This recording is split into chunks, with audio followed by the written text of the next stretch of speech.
जब तुम मनी के बारे में सोचते हुए ग्रैटिट्यूड और एबंडेंस फील करने लगते हो, जब तुम अंदर से खुद को फुल और रिच मानने लगते हो, तब तुम्हारी फ्रीक्वेंसी शिफ्ट होती है और वहीं से रियल चेंज स्टार्ट होता है।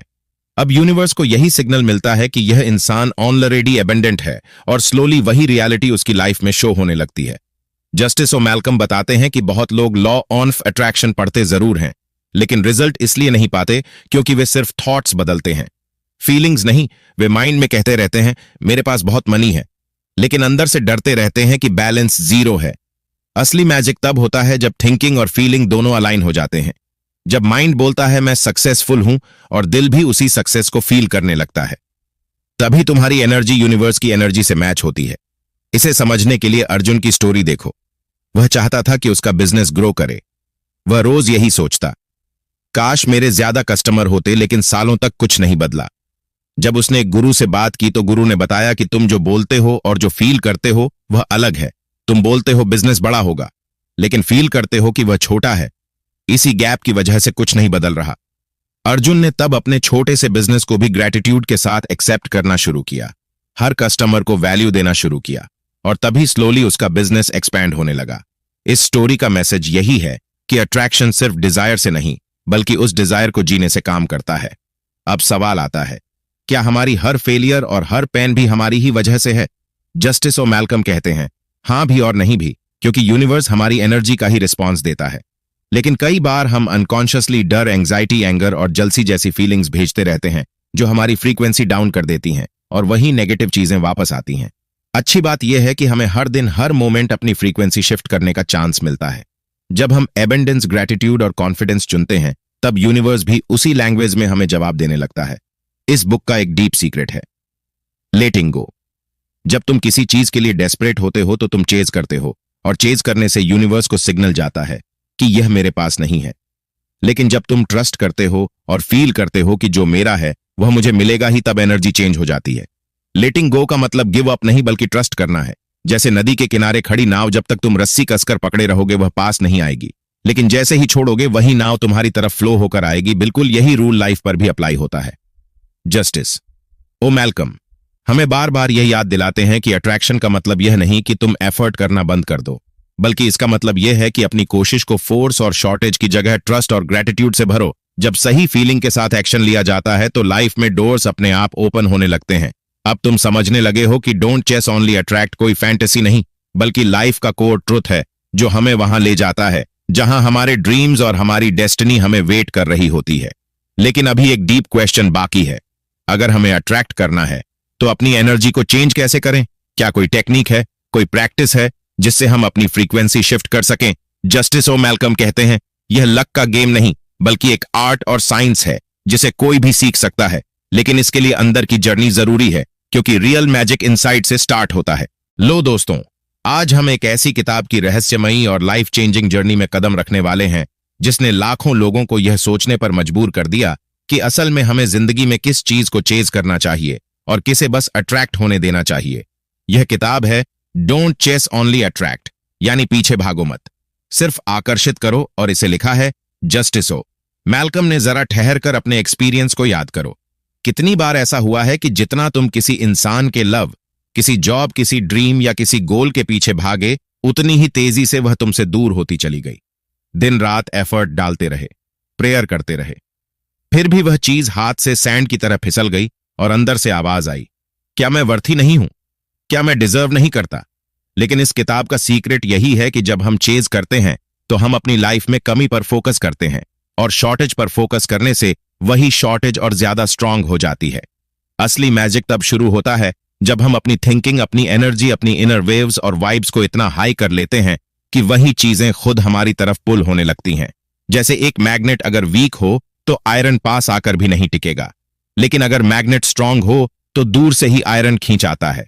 इंसान की लाइफ भी कुछ ऐसी ही है। तुम्हें रनर नहीं, मैग्नेट बनना है। अब सवाल उठता है, यह अट्रैक्शन आखिर काम कैसे करता है? क्या यह स्पिरिचुअल पावर है या साइकोलॉजी या यूनिवर्सल लॉ? जस्टिस और मैल्कम कहते हैं यह सब है, और उससे भी ज्यादा इस स्टोरी में एक ऐसा इंसान है जो अपनी पूरी लाइफ में चेज करते करते थक चुका था। उसके पास डिग्री थी, हार्ड वर्क था और बड़े ड्रीम थे, लेकिन हर बार जब वह किसी टारगेट की तरफ बढ़ता, वह टारगेट उससे 2 स्टेप और दूर हो जाता। जैसे डेजर्ट में मिराज उसे लगने लगा। शायद उसकी डेस्टिनी ही गलत है। लेकिन जब उसने यह बुक पढ़ी तब उसे पहली बार समझ आया कि सक्सेस का रियल रास्ता चेज में नहीं बल्कि अट्रैक्ट में छुपा है। और यहीं से उसकी न्यू जर्नी शुरू होती है, जहां वह समझता है कि यूनिवर्स उसके अगेंस्ट नहीं बल्कि वही भेज रहा है जिसके लिए वह अंदर से रेडी है। जब तुम किसी चीज के लिए डेस्परेट हो जाते हो तो तुम्हारा पूरा फोकस उसकी कमी पर होता है। मान लो तुम्हें मनी चाहिए।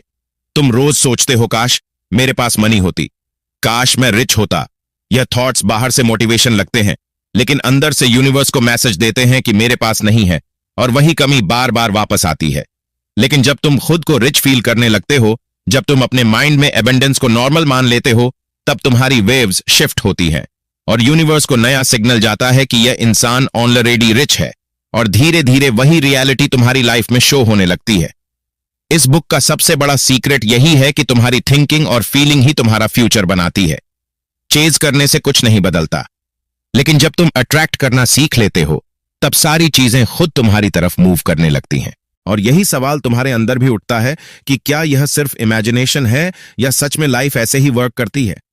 जस्टिस और मैल्कम यहां बहुत स्मूथ तरीके से हमें यह रियलाइज कराते हैं कि यह कोई मैजिक या जादू नहीं बल्कि वही यूनिवर्सल रूल है जिस पर पूरा ब्रह्मांड रन करता है।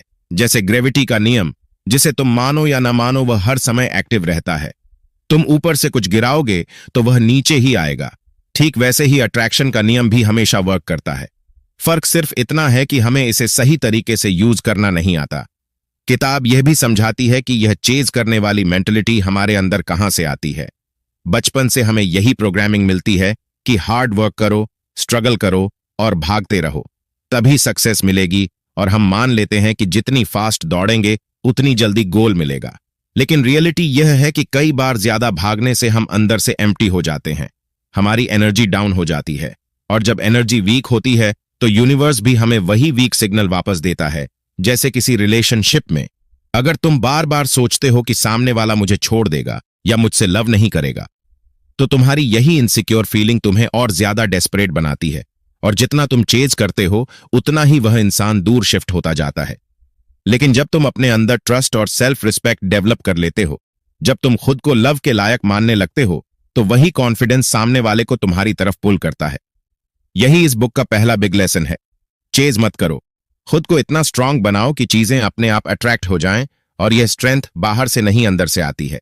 यह कहानी अभी खत्म नहीं होती, यह तो बस स्टार्ट है, क्योंकि आगे जस्टिस और मैल्कम बताते हैं कि अट्रैक्शन सिर्फ थिंकिंग से नहीं बल्कि हमारी फीलिंग्स, हमारे इमोशंस, हमारी हैबिट्स और हमारी एनर्जी से बनता है। अब इसे समझने के लिए इमेजिन करो कि तुम एक रेडियो हो। अगर तुम्हें किसी खास चैनल का म्यूजिक सुनना है तो तुम्हें उसी फ्रीक्वेंसी पर ट्यून करना पड़ेगा। अगर चैनल 101.5 पर है और तुम कहीं और ट्यून कर रहे हो तो चाहे जितनी भी कोशिश कर लो वही सॉन्ग नहीं मिलेगा। बिल्कुल वैसे ही लाइफ में भी अगर तुम्हें कुछ खास अट्रैक्ट करना है तो तुम्हें अपनी एनर्जी को उसी फ्रीक्वेंसी पर लाना होगा। और यहां सबसे बड़ा सीक्रेट खुलता है, हमारी फीलिंग्स ही हमारी असली फ्रीक्वेंसी होती हैं। मान लो तुम्हें मनी चाहिए, तुम दिन रात यही सोचते हो, लेकिन अंदर से डर, चिंता और कमी फील करते हो, तो तुम्हारी फ्रीक्वेंसी शॉर्टेज पर सेट है, और यूनिवर्स भी वही शॉर्टेज वापस भेजता है। लेकिन जब तुम मनी के बारे में सोचते हुए ग्रैटिट्यूड और एबंडेंस फील करने लगते हो, जब तुम अंदर से खुद को फुल और रिच मानने लगते हो, तब तुम्हारी फ्रीक्वेंसी शिफ्ट होती है और वहीं से रियल चेंज स्टार्ट होता है। अब यूनिवर्स को यही सिग्नल मिलता है कि यह इंसान ऑलरेडी एबंडेंट है, और स्लोली वही रियलिटी उसकी लाइफ में शो होने लगती है। जस्टिस और मैल्कम बताते हैं कि बहुत लोग लॉ ऑफ अट्रैक्शन पढ़ते जरूर हैं, लेकिन रिजल्ट इसलिए नहीं पाते क्योंकि वे सिर्फ थॉट्स बदलते हैं, फीलिंग्स नहीं। वे माइंड में कहते रहते हैं मेरे पास बहुत मनी है, लेकिन अंदर से डरते रहते हैं कि बैलेंस जीरो है। असली मैजिक तब होता है जब थिंकिंग और फीलिंग दोनों अलाइन हो जाते हैं। जब माइंड बोलता है मैं सक्सेसफुल हूं और दिल भी उसी सक्सेस को फील करने लगता है, तभी तुम्हारी एनर्जी यूनिवर्स की एनर्जी से मैच होती है। इसे समझने के लिए अर्जुन की स्टोरी देखो। वह चाहता था कि उसका बिजनेस ग्रो करे। वह रोज यही सोचता, काश मेरे ज्यादा कस्टमर होते, लेकिन सालों तक कुछ नहीं बदला। जब उसने एक गुरु से बात की तो गुरु ने बताया कि तुम जो बोलते हो और जो फील करते हो वह अलग है। तुम बोलते हो बिजनेस बड़ा होगा, लेकिन फील करते हो कि वह छोटा है। इसी गैप की वजह से कुछ नहीं बदल रहा। अर्जुन ने तब अपने छोटे से बिजनेस को भी ग्रेटिट्यूड के साथ एक्सेप्ट करना शुरू किया, हर कस्टमर को वैल्यू देना शुरू किया, और तभी स्लोली उसका बिजनेस एक्सपैंड होने लगा। इस स्टोरी का मैसेज यही है कि अट्रैक्शन सिर्फ डिजायर से नहीं बल्कि उस डिजायर को जीने से काम करता है। अब सवाल आता है, क्या हमारी हर फेलियर और हर पेन भी हमारी ही वजह से है? जस्टिस और मैल्कम कहते हैं, हाँ भी और नहीं भी, क्योंकि यूनिवर्स हमारी एनर्जी का ही रिस्पॉन्स देता है। लेकिन कई बार हम अनकॉन्शियसली डर, एंग्जाइटी, एंगर और जलसी जैसी फीलिंग्स भेजते रहते हैं जो हमारी फ्रीक्वेंसी डाउन कर देती हैं और वही नेगेटिव चीजें वापस आती हैं। अच्छी बात यह है कि हमें हर दिन, हर मोमेंट अपनी फ्रीक्वेंसी शिफ्ट करने का चांस मिलता है। जब हम एबेंडेंस, ग्रेटिट्यूड और कॉन्फिडेंस चुनते हैं, तब यूनिवर्स भी उसी लैंग्वेज में हमें जवाब देने लगता है। इस बुक का एक डीप सीक्रेट है, लेटिंग गो। जब तुम किसी चीज के लिए डेस्परेट होते हो तो तुम चेज करते हो, और चेज करने से यूनिवर्स को सिग्नल जाता है कि यह मेरे पास नहीं है। लेकिन जब तुम ट्रस्ट करते हो और फील करते हो कि जो मेरा है वह मुझे मिलेगा ही, तब एनर्जी चेंज हो जाती है। लेटिंग गो का मतलब गिव अप नहीं, बल्कि ट्रस्ट करना है। जैसे नदी के किनारे खड़ी नाव, जब तक तुम रस्सी कसकर पकड़े रहोगे वह पास नहीं आएगी, लेकिन जैसे ही छोड़ोगे वही नाव तुम्हारी तरफ फ्लो होकर आएगी। बिल्कुल यही रूल लाइफ पर भी अप्लाई होता है। जस्टिस ओ मैल्कम हमें बार बार यह याद दिलाते हैं कि अट्रैक्शन का मतलब यह नहीं कि तुम एफर्ट करना बंद कर दो, बल्कि इसका मतलब यह है कि अपनी कोशिश को फोर्स और शॉर्टेज की जगह ट्रस्ट और ग्रेटिट्यूड से भरो। जब सही फीलिंग के साथ एक्शन लिया जाता है तो लाइफ में डोर्स अपने आप ओपन होने लगते हैं। अब तुम समझने लगे हो कि डोंट चेस ओनली अट्रैक्ट कोई फैंटेसी नहीं, बल्कि लाइफ का कोर ट्रुथ है जो हमें वहां ले जाता है जहां हमारे ड्रीम्स और हमारी डेस्टिनी हमें वेट कर रही होती है।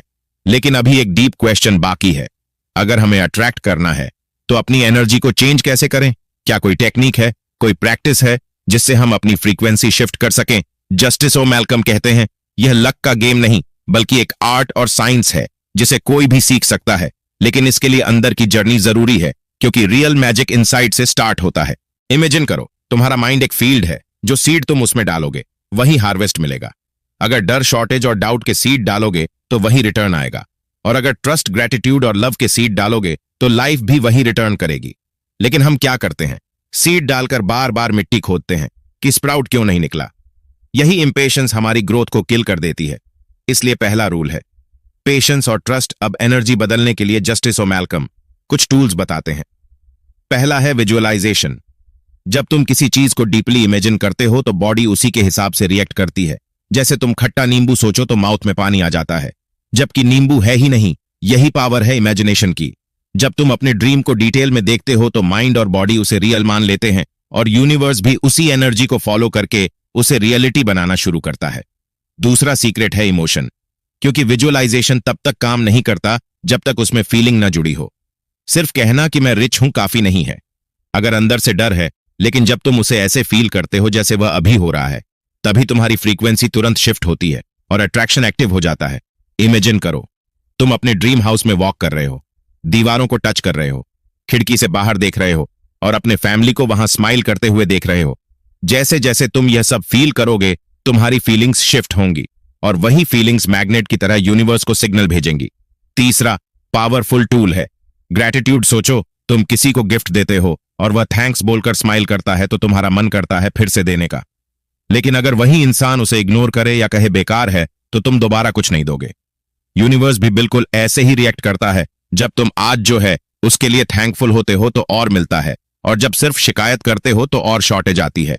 ग्रेटिट्यूड हमें एबेंडेंस वाली फ्रीक्वेंसी पर ले आता है, और वहां से चीजें ऑटोमेटिक अट्रैक्ट होने लगती हैं। ये तीनों टूल्स मिलकर लाइफ को मैग्नेट बनाते हैं। लेकिन एक सीक्रेट और है, अगर अंदर से चेंज नहीं हुए तो कुछ भी वर्क नहीं करेगा। जैसे रोहित रोज कार और हाउस की विजुअलाइजेशन करता था, लेकिन आंख खोलते ही किस्मत और लोगों को ब्लेम करता था, तो उसकी प्रैक्टिस बेकार हो जाती थी। इसलिए लोग कहते हैं लॉ ऑफ अट्रैक्शन वर्क नहीं करता, जबकि सच यह है कि वह हमेशा वर्क करता है, बस हम गलत तरीके से यूज करते हैं। इस बुक का कोर लेसन यही है, बाहर की दौड़ बंद करो और अंदर की एनर्जी बदलो। जब थॉट्स, फीलिंग्स और एनर्जी अलाइन हो जाती है, तभी रियल मैजिक शुरू होता है। और जब कोई सच में अपनी एनर्जी बदल लेता है तो उसकी लाइफ में चैलेंजेस तो आते हैं, लेकिन वह उन्हें ग्रोथ की तरह देखता है। जैसे पहाड़ चढ़ते वक्त पत्थर और कांटे मिलते हैं, लेकिन हर स्टेप टॉप के पास ले जाता है। अट्रैक्शन का मतलब रास्ता आसान होना नहीं, बल्कि खुद इतना स्ट्रांग होना है कि हर रास्ता जीत में बदल जाए। और यही वह पॉइंट है जहां तुम यूनिवर्स की म्यूजिक के साथ डांस करने लगते हो। जब तुम्हारी एनर्जी उसकी रिदम से मैच हो जाती है तो हर मूव अपने आप सही होता है। और आगे जस्टिस और मैल्कम बताते हैं कि जब तुम अपने ड्रीम सिर्फ अपने लिए नहीं, बल्कि दूसरों की भलाई के लिए भी देखते हो, तब अट्रैक्शन मल्टीप्लाई हो जाता है। क्योंकि जो लाइट दूसरों को रोशन करती है यूनिवर्स उसे और ब्राइट कर देता है। दोस्तों, यही है अट्रैक्शन का सीक्रेट। खुद के लिए विश करो, लेकिन सबके लिए लिव करो। पर स्टोरी अभी खत्म नहीं हुई, क्योंकि आगे पता चलता है कि यह पावर सिर्फ मनी और स्टेटस तक लिमिटेड नहीं, बल्कि हमारी सोल, हमारे रिलेशनशिप और हमारी रियल डेस्टिनी तक फैली हुई है। हमने देखा कि कैसे लॉ ऑन ऑफ अट्रैक्शन हमारी थिंकिंग, फीलिंग और एनर्जी को शिफ्ट करके लाइफ को मैग्नेट बना देता है। लेकिन यह सिर्फ जॉब या फेम के लिए नहीं। जस्टिस और मैल्कम कहते हैं, इसकी सबसे बड़ी पावर हमारे रिश्तों और इनर बैलेंस में छुपी है। कभी नोटिस किया है, कुछ लोग अचानक हमारी लाइफ में एंटर करते हैं और सब कुछ चेंज कर देते हैं, जैसे यूनिवर्स ने उन्हें खास हमारे लिए भेजा हो। और सच में जब हमारी फ्रीक्वेंसी सही होती है तो राइट पीपल हमारी तरफ पुल होते हैं। कभी हमारे जैसे और कभी ऐसे जो हमें ग्रो करने के लिए जरूरी होते हैं। जैसे सारा की स्टोरी, वह हमेशा खुद को इनकम्प्लीट फील करती थी और वही सिग्नल भेजती थी, इसलिए उसे ऐसे रिलेशन मिलते रहे जो उसकी कमी को और डीप करते थे। जब उसने सेल्फ लव और सेल्फ एक्सेप्टेंस डेवलप किया और खुद को कंप्लीट फील करना शुरू किया, तब उसकी एनर्जी शिफ्ट हुई और तभी उसका राइट पार्टनर आया। यही लेसन है कि रिलेशनशिप में भी चेज करने से कुछ नहीं मिलता, जितना चेज उतनी दूरी। लेकिन जब तुम खुद को एबेंडेंट बनाते हो तो राइट पर्सन खुद आता है। और मैल्कम यह भी कहते हैं कि कई बार जो हमें नहीं मिलता वही हमारे लिए बेस्ट होता है, क्योंकि लॉ ऑन ऑफ अट्रैक्शन हमें सिर्फ वही नहीं देता जो हम चाहते हैं, बल्कि वह देता है जो हमारे लिए सही होता है। जैसे एक बंद दरवाजे को तुम कितना भी पुश करो, वह नहीं खुलेगा, लेकिन बगल का ओपन डोर तुम्हारे लिए ही बना होता है। और कई बार जो चीजें नहीं मिलती वही हमें बड़ी चोट से बचा लेती हैं। इसलिए अट्रैक्शन सिर्फ पाने की आर्ट नहीं, बल्कि छोड़ने की आर्ट भी है। जब तुम वह छोड़ देते हो जो तुम्हारा नहीं है, तो तुम्हारी एनर्जी क्लियर होती है और तभी राइट चीजें तुम्हारी लाइफ में फ्लो करती हैं। और अब एक और स्टोरी इस सच को और डीप बना देती है। समीर की स्टोरी इसी सच को दिखाती है। वह एक स्पेसिफिक जॉब के पीछे सालों तक लगा रहा, लेकिन हर बार वह मिस हो जाती थी, वह ब्रोकन हो गया। फिर भी अंदर से ट्रस्ट बनाए रखा और कुछ समय बाद उसे एक ऐसा अपॉर्चुनिटी मिली जो पहले वाली से कहीं ज्यादा बड़ी थी।